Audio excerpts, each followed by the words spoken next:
Bonjour à tous, c'est le deuxième épisode de ces échanges de l'été, au travers desquels je voudrais que nous fassions ensemble le point sur la situation du pays et sur les orientations à prendre. Hier, nous avons parlé de dépenser moins, parce qu'on est devant cette menace du surendettement, de dépenser moins ou dépenser mieux. Aujourd'hui, je voudrais que nous parlions du deuxième volet de ce plan, qui est produire plus. Si on essaie de comprendre pourquoi la France se trouve dans cette impasse, alors les choses apparaissent tout d'un coup aveuglantes. La France est dans cette impasse et cette menace de surendettement parce qu'elle produit moins que ses voisins. Si on prend les chiffres précis, elle produit entre 10 et 15% de moins par habitant que ses voisins.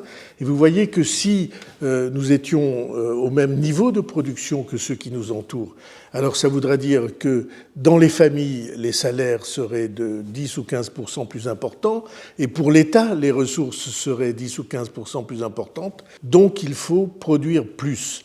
Et produire plus, ça pose la question du travail. Les chiffres ont été publiés cette semaine. Le chômage des jeunes augmente en France. Il a atteint 19%, c'est-à-dire un jeune sur 5 dans notre pays est au chômage. Et les entreprises ne trouvent pas de gens pour travailler et elles ferment leurs portes. Vous voyez bien qu'il y a là un scandale que nous ne pouvons pas accepter et c'est pourquoi il faut un plan d'urgence pour qu'on puisse proposer un travail à un plus grand nombre de jeunes et inciter les jeunes à accepter le travail qui leur mettra le pied à l'étrier. Deuxièmement, pour dépenser mieux, il faut que nous analysions ce que l'État réserve depuis des années et de manière très importante aux aides aux entreprises.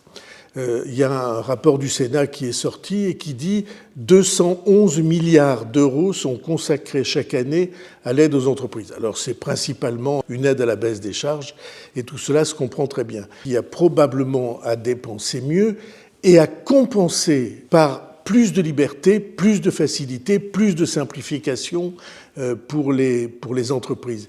On propose que ce soit les entreprises elles-mêmes, avec l'État, qui définissent les simplifications qu'il faut faire.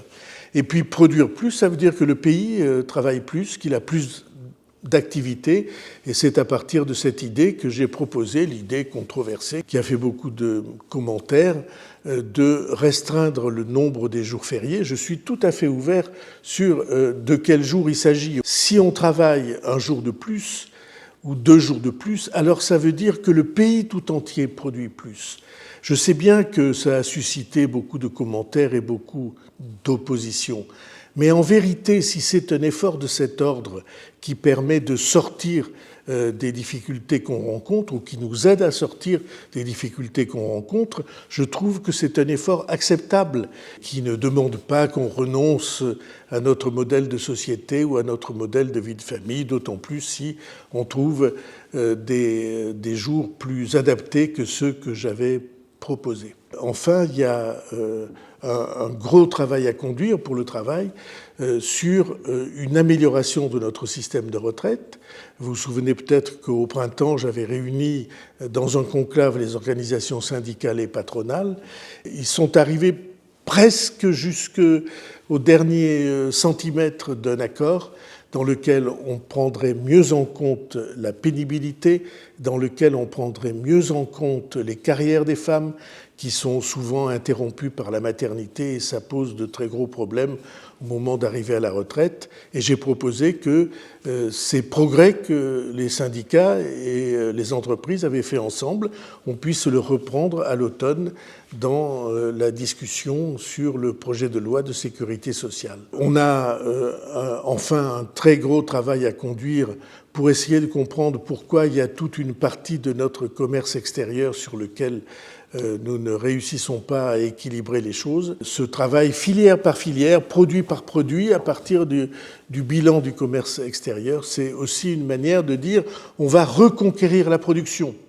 On va se remettre à produire dans des secteurs où nous ne produisions plus. Et il y a bien des exemples qu'on peut mettre en valeur pour les années qui viennent sur ce sujet. Merci à tous et à demain.